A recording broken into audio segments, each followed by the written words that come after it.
petit matin parfait. On commence ça à la pointe Tracadie-Gaches. Bout de terre sablonneux avec vue sublime sur Carleton-sur-Mer et sur le mont Saint-Joseph qu'on s'apprête à attaquer.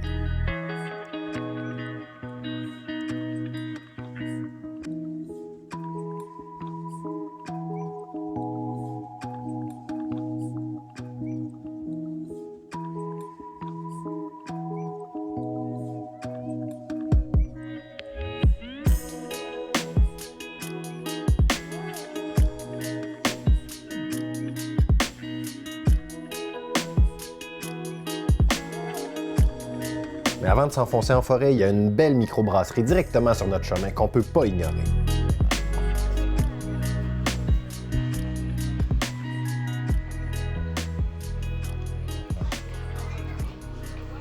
On est fin prêt pour l'antre naturel du mont Saint-Joseph.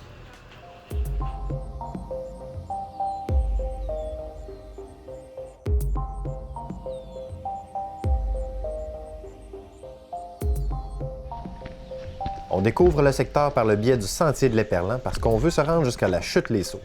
C'est une boucle de 3 km avec un dénivelé d'une centaine de mètres. C'est par ailleurs un endroit rêvé pour les tripeux de vélo avec des circuits aménagés uniquement pour eux. La montée du pèlerin permet de compléter une ascension de 555 mètres, mais surtout la redescente.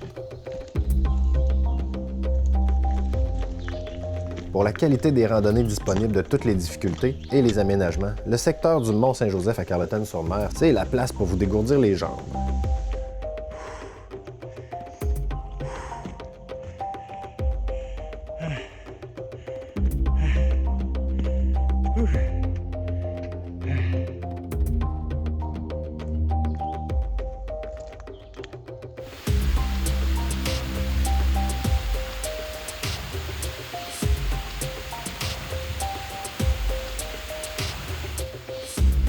La chute Les Sauts est épique et se déroule sur une longueur impressionnante. Elle est constituée du ruisseau de l'Éperlan qui s'étend sur 7 km. Pour faciliter les déplacements des visiteurs, des structures de bois, ponts, palissades et plateformes ont été érigées sur toute sa longueur et dans plusieurs raccoins, ce qui a pour effet de dénaturer un brin les lieux.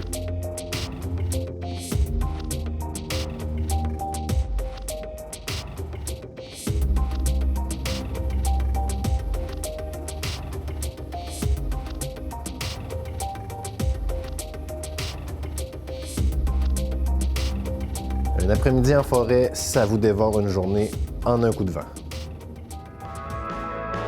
Une chose que vous devez comprendre avec un voyage comme ça, c'est qu'il ne faut pas avoir peur de manquer des choses sur le chemin parce que ça va arriver de toute façon. Mais des fois, vous réalisez qu'une des choses que vous aviez mis au top de votre liste, vous ne l'avez pas fait. Puis pour Mélissa, c'était de manger un homard. On est peut-être 3/4 sortis de notre boucle autour de la Gaspésie, mais on est toujours bien encore dans la vallée de la Matapédia. Fait qu'on fait ni une ni deux, puis on s'arrête net frais de sec à la cantine Lagacé où une épatante galerie de colorés personnages nous attendent. Ben non, il y a juste moi qui crois bon sniffer mon cornet.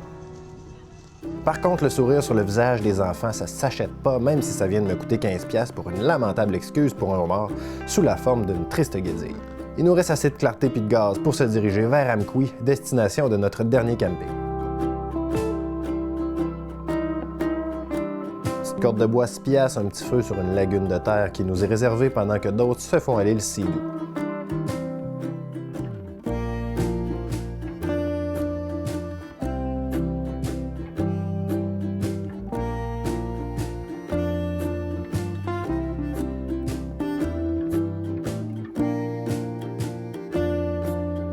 Une dernière nuit dans le bois et une dernière merveille de la nature demain avant de filer à la maison.